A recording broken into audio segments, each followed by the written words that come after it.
Hey folks, so today we are going to discuss about The Glove and the Lions, written by Lee Hunt.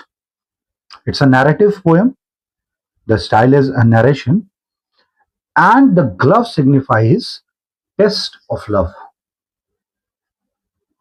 Lions signifies uncontrolled power, danger. Now आगे बढ़ते हुए अब दूसरी चीज जो आपके दिमाग में आ रही होगी वो शायद मुझे लगता है कि थीम्स के बारे में आ रही होगी। तो थीम्स इसमें तीन मैंने आइडेंटिफाई किए हैं। First is true love versus vanity. तो true love as you know इसका मतलब है सच्चा प्रेम।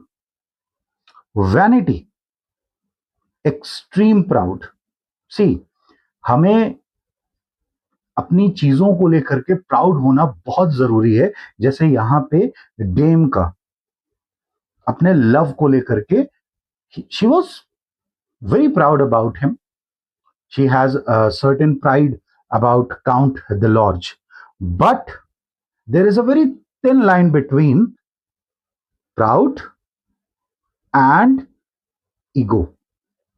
ईगो और प्राइड या प्राउड के बीच में बहुत छोटा सा डिफरेंस है। तो vanity extreme proud. So as you know true love does not demand danger. Okay, true love never demands danger. And here vanity forces risky proof. Now, second thing, or you could say second theme, is bravery.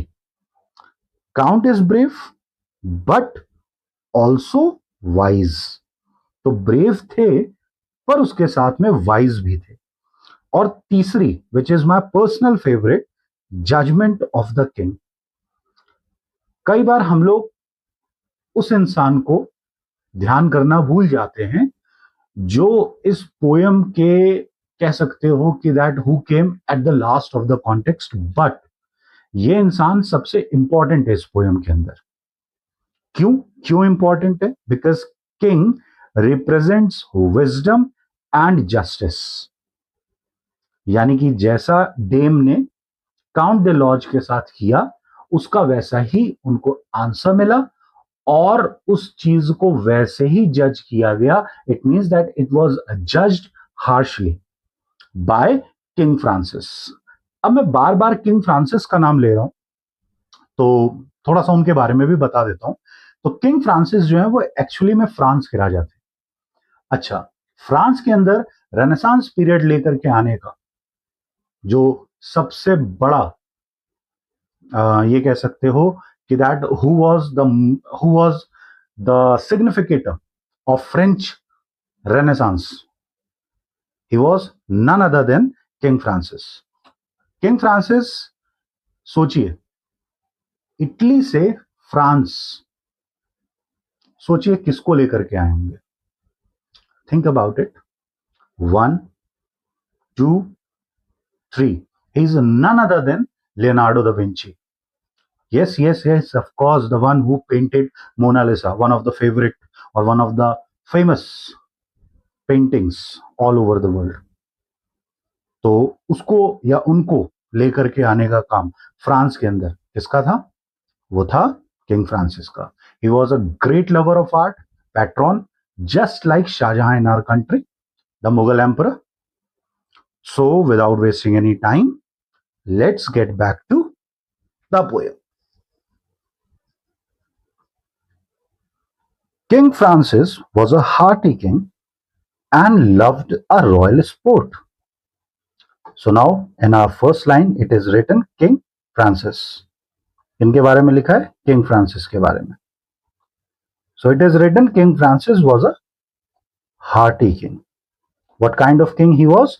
Hearty king. Now, अगर hearty king को explain करने के लिए आ गया तो आप कौन से words लिखोगे? So you could say he was cheerful, energetic, and robust. So King Francis was a hearty king and loved a royal sport. Now, अब यहाँ पे अगर आप देखोगे तो रॉयल स्पोर्ट हम लोगों को बहुत सिंपली बता दिया गया क्योंकि यहाँ पे लायंस है तो दो लायंस आपस में लड़ रहे हैं। लेकिन शायद आप लोगों ने ग्लैडिएटर देखी हो। तो ग्लेडिएटर्स भी एक तरीके का रॉयल स्पोर्ट हुआ करता था जिसमें दो आदमी आपस में लड़ा करते थे। And one day as his lions fought sat looking on the court. So where he was sitting at his court. Okay, तो राजा हैं तो अपना उनका कोर्ट होगा, तो वहां पे बैठ करके वो किसको फाइट करते हुए देख रहे थे? लायंस को। The nobles filled the benches. वहां पे कौन कौन लोग थे? तो वहां पे नोबल्स थे। ठीक है, नोबल्स आप लोगों को पता होगा, अ रैंक। ओके, एक रैंक होती है। Filled the benches and the ladies in their pride. अच्छा, वहां पे सिर्फ और सिर्फ नोबल्स नहीं थे, उनकी लेडीज भी थी। ओके, यानी कि सिर्फ सर या यू कुड से केवल नाइट्स नहीं थे, वहां पे उनकी डेम्स भी थी। ठीक है, मैंने यहाँ पे नाइट्स वर्ड यूज कर लिया है, तो कोई ऐसा इश्यू नहीं है, there is no issue at all. तो कह सकते हैं आप कि वहां पे केवल और केवल नोबल्स नहीं थे, बल्कि उनकी डेम्स भी थी। And those were in their pride. अब इन दियर प्राइड का मतलब क्या हुआ? तो who shows immense self respect, dignity and confidence. तो ये तीन बातें भी आप नोट कर सकते हो। And mongst them sat the count de Lorge with one for whom he side. और उन्हीं में से कौन बैठे हुए थे? काउंट डिलॉर्ज बैठे हुए थे। और एक ऐसा व्यक्ति भी बैठा हुआ था फॉर हुम ही साइज, यानी कि जो, अगर आप लोगों ने थोड़ा सा हिंदी में मैं इसको कॉन्टेक्स्ट दे देता हूं, जिसको देख करके आप आहें भरने लगते हैं। ठीक है, तो ही साइड, तो कौन थी वो? डेम थी। ठीक है, जिसे यहां पे लिखा होगा, देखिए, ब्यूटियस लाइवली डेम। तो उनके साथ में उनकी डेम भी बैठी हुई थी। Now moving further to our next lines, which are, and truly it was a gallant thing to see that crowning show. Now, what kind of show that was? Gallant. Now, what is gallant? Gallant का क्या मतलब होता है? So, the show of watching lions fight, or you could say that brave thing. भाई दो Lions आपस में लड़ रहे हैं, हाउ ब्रेव इट इज, है ना? दोनों एक दूसरे को मारने की कोशिश कर रहे हैं, दोनों एक दूसरे को, या ये कह सकते हो कि एक उनमें से अपने आप को बचाने की कोशिश कर रहा है, या दोनों ही अपने आप को बचाने की कोशिश कर रहे हैं। तो वो लोग शायद आपस में कुछ चीजें एक्सचेंज कर रहे हैं। Okay, so and truly it was a gallant thing to see that crowning show. Which kind of show? Crowning. Now, what does crowning show means? Very simple. The pinnacle of entertainment for royal court. अब pinnacle का मतलब क्या होता है? किसी भी चीज का top, extreme. So yes, it was crowning show. Valor and love. देखो कितना प्यारा सिग्निफिकेंस दिया गया, valor and love. Now what valor? Valor means Count Delorge and love means her lady counterpart. Okay, so लिखा हुआ है Valor and love and a king above. तो वहां पे कौन कौन लोग बैठे हुए थे? वेलर ऑफ लव बैठे हुए थे, एक किंग बैठे हुए थे, and the royal beasts below. और नीचे कौन था? नीचे थे रॉयल बीस्ट्स। अब रॉयल बीस्ट, उनके लिए रॉयल यूज किया गया है, so it means that the property belongs to the king.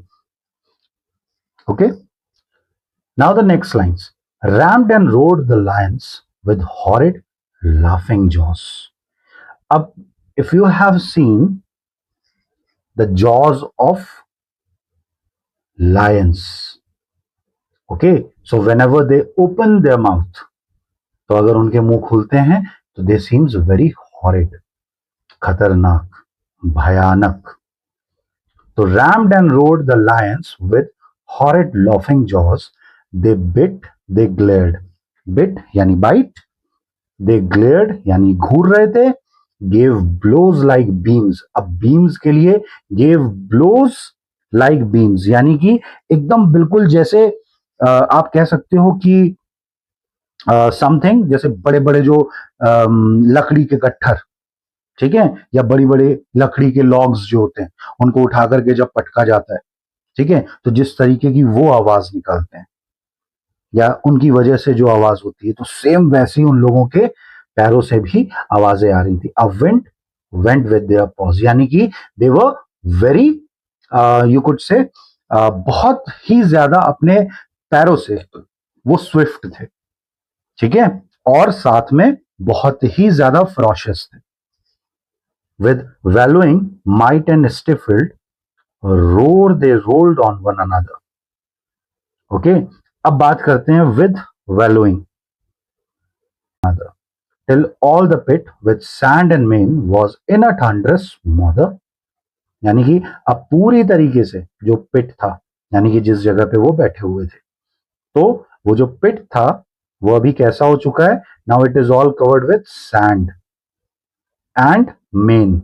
Main का मतलब क्या होता है? जो लायन के फर होते हैं. तो it was all covered with mane and sand because of their wallowing. Wallowing की वजह से वो लोग आपस में एक दूसरे से लड़ रहे थे, झगड़ रहे थे, और उसकी वजह से वहां पे सब जगह पे सैंड थी और मेन था. मेन मैंने आपको बता दिया. The bloody foam above the bars came whisking through the air. तो अब साथ साथ में क्या हो रहा है? ब्लड भी आ रहा है. ठीक है, तो ब्लड भी वहां पे पूरी तरह से फैला हुआ है उस जगह पे. अब ये सारी चीजों को देख करके फ्रांसिस क्या कहते हैं? Said Francis then, faith gentlemen, we are better here than there. यानी कि हम वहां से ज्यादा इस जगह पे अच्छे हैं. This is very important line. क्यों है ये इंपॉर्टेंट लाइन? मैं आपको बताता हूं. क्योंकि इसी जगह पे अब कौन डिसाइड करेगा? डेम. डेम ये डिसाइड करेंगे कि how dare said king Francis like this. Okay, तो इस जगह पे वो अपने बेटर हाफ को, या यू कुड से कि अपने काउंटर हाफ को, वो ये कहेंगी कि जाइए इनकी इस बात को झूठ करिए. ठीक है, अपनी इन्होंने जो भी ये बात बोली है, इस बात को झूठ कहना, झूठ करवाइए. अब इसके बाद क्या होता है? The Lorge's love o'erheard the king a beauteous lively dame. So how she was very beautiful. अच्छा, यही चीज जब उन्होंने बोली ना कि we are better here than there, यानी कि हम यहां ज्यादा अच्छे हैं वहां होने से, तो एकदम से शायद हो सकता है कि डेम को ये बात लग गई हो कि अरे, माय डिलॉर्ज इज ब्रेव. आप ये कैसे कह सकते हो? With smiling lips and sharp bright eyes which always seem the same. तो कैसी थी? स्माइलिंग लिप्स के साथ थी, शार्प ब्राइट आईज थी उनकी, और हमेशा वो वैसे ही मुस्कुराती रहती थी. She thought the count my lover is brave, as brave can be. यानी कि जो काउंट है मेरे लवर, वो भी ब्रेव हैं. और कितने ब्रेव हैं? बहुत. He surely would do wondrous things to show his love of me. तो वो बहुत ही अच्छी चीजें, वंडरफुल चीजें. अब वंडरफुल चीजें क्या है? अब उनको ये लग रहा है कि दैट काउंट डिलॉर्ज मेरे लिए या तो शायद हो सकता है कि फाइट कर ले लायन से. यूजुअली ऐसा होता था ना पहले के समय पे, ब्रेवरी शो करने के लिए. जैसे कई कई सारे कल्चर में ऐसा होता है कि कुछ वाइल्ड एनिमल को किल करके लेकर के आना पड़ता था. जैसे आई एम फॉरगॉटिंग, अगर किसी को याद आए तो अफ्रीका की एक ट्राइब है जहां पे लायन को मार करके लेकर के आया जाता है, और उनको जब मार करके लेकर के आया जाता है तभी आपको शादी करने का मौका मिलता है, अपनी ब्रेवरी शो करने के लिए. अगर आप लोगों को याद है तो प्लीज कमेंट करिएगा. तो लिखा हुआ है कि he surely would do wondrous thing to show his love of me. The king, ladies, lovers all look on, the occasion is divine. तो अब सभी लोग किसकी तरफ देखने लग गए? काउंट डिलॉर्ज के ऊपर. क्यों? क्योंकि उनकी डेम ने क्या बोल दिया? उनकी डेम ने तो बोल दिया है कि भाई जाइए, ये तो कुछ भी कर सकते हैं, ही कैन डू एनीथिंग. और अब इसके बाद बोला, I drop my glove to prove his love, great glory will be mine. यानी कि मैं क्या करने वाली हूं? Now I am about to drop my glove. मैं अपने ग्लव को फेंक दूंगी. क्या प्रूव करने के लिए? उनका लव प्रूव करने के लिए। लेकिन मैंने जैसा कि बताया कि लव को किसी भी प्रूफ की जरूरत नहीं होती है, और इसकी वजह से क्या होगा? Great glory will be mine, यानी कि मैं हमेशा के लिए याद करी जाऊंगी या याद रखी जाऊंगी कि कैसे मैंने काउंट द लॉर्ज को उनकी ब्रेवरी के लिए ऐसा कुछ किया। माइट भी उनका सोचने का तरीका नेगेटिव ना हो, बट इतनी बड़ी जगह पे जहां पे किंग भी हैं, जहां पे इतने सारे नोबल्स भी हैं, क्या पता शायद काउंट द लॉर्ज वहां ना जाते, उनकी कितनी बेइज्जती होती। तो हमें हमेशा चीजों को सोच समझ करके करना चाहिए, हम किस जगह पे बैठे हुए हैं। She dropped her glove to prove his love, then looked at him and smiled. तो उन्होंने क्या किया? अपने ग्लव को फेंक दिया। क्या प्रूफ करने के लिए? सिर्फ उनका प्यार, कि वो मेरे लिए कुछ भी कर सकते हैं, can do anything for me. Then looked at him and smiled, और उसकी तरफ देखा और एक स्माइल करी। ओके, एक स्माइल करी। He bowed and in a moment leaped among the lions wild।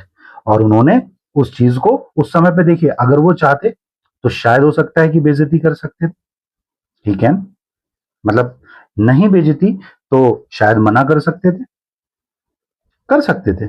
He had every right, लेकिन उन्होंने क्या किया? चुपचाप बाव किया। He bowed and in a moment leaped among the lions wild, और उस एरेना में जाकर के कूद गए। The leap was quick, return was quick, he has regained his place. तो जितनी तेजी से वो कूदे उतने ही तेजी से वो वापस आ गए, और वापस आकर के कहां बैठ गए? अपनी जगह पे। Then threw the glove but not with love right in the lady's face. यानी कि अब उन्होंने ग्लव दिया नहीं है, ध्यान रखिएगा इस बात को, उन्होंने ग्लव को दिया नहीं बल्कि फेंका। गुस्से में कह सकते हैं, फ्रस्ट्रेशन में कह सकते हैं, ठीक है। Then threw the glove but not with love, it wasn't love, right in the lady's face. By God said Francis, rightly done, and he rose from where he said. सोचो, राजा खड़ा हो गया, किंग मतलब जो अपने चेयर पे बैठा हुआ है, जो अपने थ्रोन पे बैठा हुआ है, या ये कह सकते हो जो सबसे ऊंची जगह पे बैठा हुआ है, वो उनके प्रेज में खड़ा हो गया कि व्हाट ही हैज डन, क्या बात कर दी। By God said Francis, rightly done, and he rose from where he sat. No love quoth he, यानी कि this is not love but vanity, this is ego. जैसा कि मैंने आपको बताया था कि ट्रू लव वर्सेस वैनिटी, वो तो ये प्रूव करना चाहती थी कि that count the large loves me, वो मुझसे प्यार करते हैं। कैसे प्रूव करवाना चाहती थी? वो प्रूव करवाना चाहती थी उस ग्लव को फेंक करके कि देखो इतना ब्रेव है, मेरे लिए कूद सकता है। लेकिन as I have told you, they were ferocious animal. कैसे एनिमल थे वो? फेरोशियस थे। वहां पे डेम को, उनको कुदवाना काउंट द लॉर्ज को अच्छा नहीं था। Quoth he but vanity sets love a task like that. केवल और केवल क्या चीजें? वैनिटी इस तरीके की चीजें कर सकती हैं, प्यार नहीं कर सकता है, लव नहीं कर सकता है। अरे अरे अरे अरे, रुको रुको रुको रुको रुको रुको रुको भाई, जा क्यों रहे हो? एक मिनट के लिए बस रुक जाओ। I am going to ask you 3 questions, जिसके आपको आंसर्स लिखने हैं कहां पे? कमेंट बॉक्स में। Questions are, why did the lady drop the glove? फटाक से लिखो आंसर, जल्दी लिखो। Second is, how did the count react? And the third question is, why did the king say rightly done? तो इन तीनों के answers मुझे कमेंट बॉक्स पे चाहिए। मैं सबके आंसर्स को personally I will verify, don't worry about it.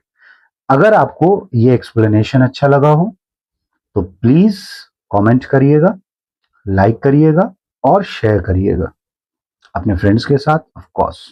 तब तक के लिए बाय बाय।